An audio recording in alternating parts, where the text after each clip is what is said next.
안녕하세요 여러분. 오늘은 쌤하고 5.3 2차원 충돌에 대한 얘기를 해볼 겁니다.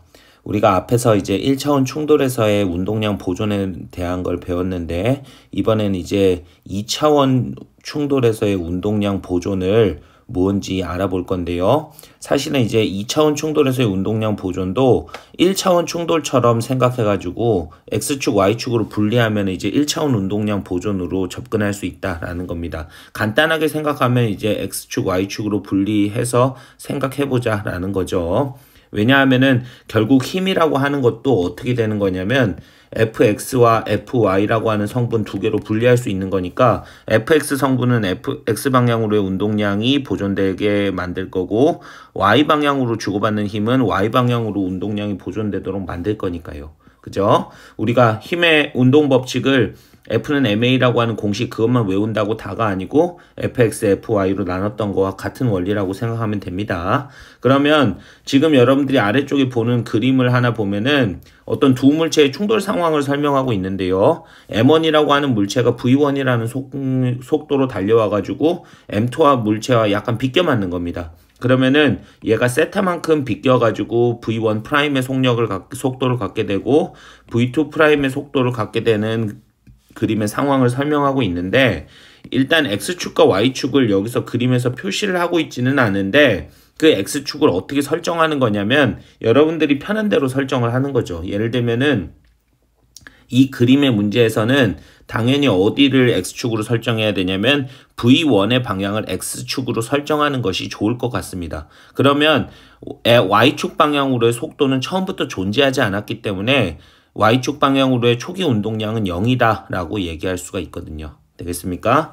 자, 그러면 우리가 X축 방향으로의 운동량 보존을 생각해 보면 px, 델타 px가 0이다가 결국은 px의 처음 값과 나중 값이 같다. 운동량이 보존된다. 그 얘긴데 그게 결국은 m1 v1이다 라고 하는 녀석에다가 0이라고 하는 녀석을 더해야겠죠. 왜냐면 m2의 속도는 0이니까. 그런데 그 녀석이 m1의 v1 프라임의 X축 방향으로의 성분을 결정할 거고요. 그리고 M1의 M2의 V2의 V2 프라임의 X축 방향의 속도 성분을 결정할 겁니다. 그런데 이걸 여러분들이 이제 여기서는 어떻게 표현하고 있냐면은 세타와 파이로 표현하고 있으니까 어떻게 쓰면 될 것 같냐면 코사인의 세타 성분이다 라고 얘기하면 될 거고 M2의 V2의 프라임에 우리가 코사인의 파이 성분이 결국 X축을 결정한다 라고 얘기할 수 있겠죠. 자, 그러면 여기서 여러분들이 이제 뭐에 대한 얘기를 해보면 될 것 같냐면 이제 Y축 방향으로의 성분 얘기를 하면 될 것 같은데 Y축은 처음부터 얼마였냐면 둘 다 0이었습니다. 왜냐하면은 X축 방향으로만 운동하고 있는 M1이 Y축 방향으로는 아무것도 없으니까요. 그런데 그게 M1이라고 하는 녀석의 V1 프라임의 사인 세타 성분을 결정할 거고요.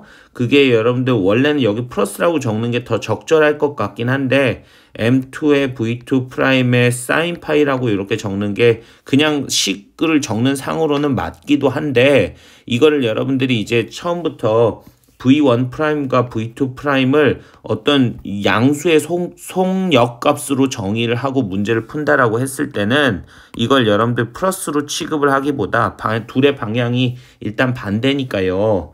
그 둘의 방향을 고려했을 때 얘를 마이너스로 취급하고 V2 프라임을 양수로 구하면 될 것 같은데 만약에 여러분들이 여기를 플러스로 칠 것 같으면 V2 프라임이 음수가 나오는 값이 될 거다라는 것만 조심하면 됩니다. 그래서 그런 거를 여러분들이 고려하면은 이렇게 쓰는 게 더 풀기에는 더 직관적으로 적절할 것 같고요. 그래서 이걸 이용해 가지고 여러분들이 뭐를 구할 수 있냐면 문제상에서 세타하고 파이가 주어져야만 V1 프라임과 V2 프라임이 얼마인지 구할 수 있는 2차 방정식이 그러니까 방정식이 두 개가 주어진 거다라고 생각하면 됩니다. 그러니까 문제상에서 세타 파이를 주어진 다음에 V1 프라임, V2 프라임을 묻든지 또는 여러분들이 뭐 V1 프라임과 V2 프라임을 주고선 세타 파이를 묻든지 또는 뭐 둘 중에 4개 중에 2개는 주고선 다른 2개를 또 물을 수도 있겠지만 사실은 여러분들이 이제 그런 상황은 문제에 적용하는 상황이기 때문에 조금 이따 예제에서 보도록 하고요.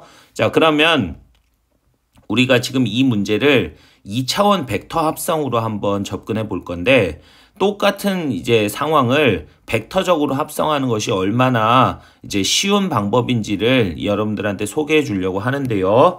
그림 보면 결국은 이제 P1이라고 하는 그 운동량 벡터는 결국 X1의 V1의 방향이 결정하는 물리량입니다. 그러니까 방향 자체가 어떻게 결정되어 있냐면 얘네들이 누구의 방향에 의해서 결정되냐면 V1에 의해서 결정됩니다. 이걸 여러분들이 그냥 저기라고 쓸게요. M1, V1이라고 쓰는 게 더 맞을 것 같네요. 그래서 V1의 방향이 결국은 P1의 방향을 결정한다고요. 그리고 P1'의 방향은 V1'의 방향이 얘네들의 방향을 결정할 거고, 얘 같은 경우에는 M2의 V2'의 방향이 얘네들의 P2'의 방향을 짓는 벡터가 될 겁니다. 근데 우리가 운동량 보존이라는 건 단순히 X축, Y축으로 보존되는 것도 그렇지만 벡터적으로 봤을 때 얘네들이 갖고 있는 P1 벡터가 결국은 나중에 P1' 벡터와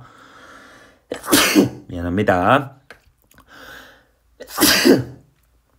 자, P2' 벡터 두 개의 벡터를 우리가 이제 벡터적으로 더했을 때, 평행사변형법을 이용해가지고 더했을 때 그게 P1 플러스 P2' 벡터의 합 벡터가 될 건데, 그 녀석이 P1 벡터와 같을 수밖에 없다라는 거죠. 결국은 이 초기의 P1 벡터가 P1' 벡터와 P2'의 벡터의 평행사변형의 대각선 길이에 해당하지 않으면 안 된다라는 것입니다. 그래서 그걸 여러분들이 이제 이용하면은 문제를 풀 수 있다라는 건데요. 자, 그걸 이용해가지고 여러분들이 벡터적으로 합성해가지고 P1'과 P2'을 계산을 하게 되면은 조금 더 쉽게 접근할 수 있다라는 것을 예제에서 한번 보도록 할게요. 자, 지금 여러분들 보면은 질량이 같은 두 당구공의 충돌을 선생님이 문제 상황으로 놔뒀는데, 여러분들 좀 더 디테일을 살리기 위해 뒤에 여러분들 배경에다가 선생님이 이제 개정판에다 뭘 넣으려고 하냐면 여기다 여러분들이 초록색 그 배경을 넣으려고 합니다. 그러면 좀 더 리얼할 것 같아요, 여러분들. 자, 그런데 뭐 여러분들은 공부만 한다고 당구 같은 거 안 치겠죠, 여러분들. 자, 그런데 어찌됐든 이런 당구공의 충돌을 이제 멈춰있는 빨간색 공에다가 4m/s의 속도로 똑같은 질량의, 색깔은 다르지만 질량은 똑같습니다. 당구 쳐봤죠, 여러분들? 자, 그래서 4m/s의 속도로 다가오던 노란색 공이 맞고선 30도 방향으로 휘어졌다라고 합니다. 각도가 이제 틀어졌다고 합니다. 그때 두 당구공의 속력이 어떻게 되냐를 묻는 건데, 지금 문제에서는 세타만 주고 파이를 주지 않았잖아요. 근데 여러분들이 이 그림의 상황에서 이제 이 문제를 보고 나면 사실은 이게 뭐를 준 거나 다름없냐면 파이를 60도라고 준 거나 다름없다라는 거를 결과에서 결국 알게 될 겁니다. 자, 그 얘기는 결국 얘네들이 이루는 각도가, 충돌 후에 이루는 각도가 90도가 된다라는 걸 알 수 있는데, 그게 여러분들 언제나 그런 것은 아니고 이제 질량이 같은 두 물체의 탄성 충돌일 경우에 그렇다라는 겁니다. 무슨 얘기냐면, 여러분들이 앞에서 이제 미지수를 선생님이 이제 V1', V2', 세타와 파이라고 하는 4개의 미지수 중에서 최소한 2개는 주어야 남은 2개를 구할 수 있다 했는데, 그게 만약에 4개 중에서 미지수 하나를 덜 주고 싶다, 2개를 안 주고 하나만 주고 싶다, 그러면 방정식이 하나 더 필요할 거잖아요. 그런데 그 대표적인 방정식이 바로 뭐냐면은 운동 에너지가 보존된다라고 하는 탄성 충돌의 조건을 집어넣는 겁니다. 그 탄성 충돌의 조건은 2분의 1 mv 제곱의 합이 보존된다라는 거겠죠. 그러면 그때 여러분들이 이제 이 문제의 경우에는 어떤 것까지 성립되는 거다라고 얘기를 할 수 있냐면, 여기다 적어줄게요. 탄성 충돌일 경우에는 어떤 식까지 성립돼서 방정식 하나를 더 얻을 수 있냐면 2분의 1의 m1의 v1의 제곱과 2분의 1의 m2 v2의 제곱과 2분의 1의 m1의 v1'의 제곱, 2분의 1 m2의 v2'의 제곱이다라고 하는 것의 합까지 성립된다라는 거예요. 그러면 이거는 탄성 충돌일 때만 그렇습니다. 그래서 아무 때나 성립되는 건 아니고요. 자, 그러면 우리가 이제 아래 예제 상황에서 보게 되면은 결국은 얘네들의 속도 방향이 결정하는 P1 프라임 벡터와 P2 프라임 벡터라고 하는 것이 이 P1이라고 하는 벡터, 여기다 질량을 곱한 값인데 P1 벡터의 벡터 값과 같아져야 되는데, 결국 무슨 뜻이냐면 여러분들이 이거를 벡터적으로 생각하면 X축, Y축으로 분리하는 건 여러분들이 생각해 보시고요.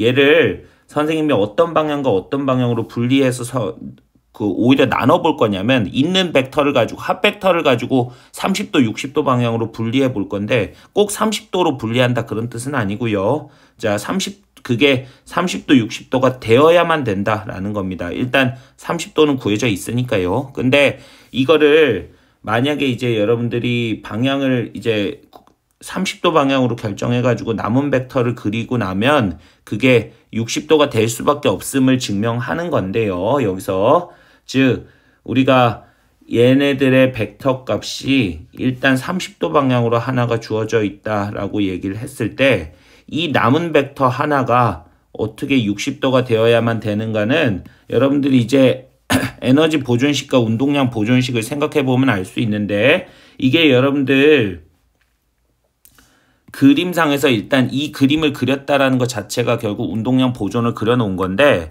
여기서 이제 운동 에너지 보존을 생각해 놓으면 이 운동 에너지 보존이라는 거는 질량이 만약에 M1, M2가 다 같을 때는 어떻게 생각하면 되냐면, 결국 V1 제곱과 V2의 제곱이 V1 프라임의 제곱과 V2 프라임의 제곱의 합과 같다는 얘기인데, V2가 지금 0이란 말이에요. 그러면 결국 V1의 제곱이라는 것이 V1 프라임의 제곱과 V2 프라임의 제곱이 될 건데, 그게 결국은 여러분들 피타고라스 정리에 해당하는 식이죠. 그래서 얘네들의 피타고라스 정리의 빗변의 길이 제곱이 다 각 두 변의 길이의 제곱의 합과 같다라는 것을 이용하면은 결국 여기서 여러분들이 뭐라고 얘기할 수 있냐면, V1이라고 하는 것과 V1 프라임이라고 하는 것과 V2 프라임이라고 하는 것의 제곱이 V1의 제곱이 된다라고 하는, 결국은 이 관계가 몇 도여야만 된다라는 결과를 얻게 되냐면, 얘네들의 각도가 90도가 될 수밖에 없다라는 결과를 얻게 된다라는 겁니다. 그게 왜 그러냐면 얘네들의 가지고 있는 질량이 전부 다 M으로 똑같은 문제이기 때문에 성립이 가능하다라는 겁니다. 자, 그러면 그거를 여러분들이 알고 있다고 할 때 이게 당연스럽게 여기가 30도면 여기가 60도다라고 하는 것을 알 수가 있을 거고요. 결국은 여러분들 코사인과 사인을 이용해 가지고 V1 프라임과 V2 프라임을 구하게 되면 우리가 V1 프라임이라고 하는 것이 얼마다라고 얘기할 수 있냐면 2루트 3m/s다라고 얘기할 수 있을 거고, V2 프라임이라고 하는 것이 2m/s다라고 하는 결론을 아주 깔끔하게 얻어낼 수 있다라는 걸 알 수가 있겠죠. 그래서 이때 여러분들 얘네들의 관계식을 봤을 때 직각 삼각형이 될 수밖에 없다라고 하는 것을 이해하시라는 겁니다. 알겠죠? 자, 그래서 여러분들이 이제 2차원 충돌에 대한 얘기를 선생님하고 같이 봤고요. 2차원 탄성 충돌까지, 질량이 같은 두 물체의 2차원 탄성 충돌까지 여러분들이 보게 되면은 미지수 하나를 덜 주고도 남은 속도들을 구할 수 있는 문제 상황이 있다라는 거 알아두시면 될 것 같습니다.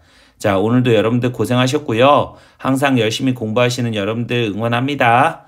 수고하셨습니다.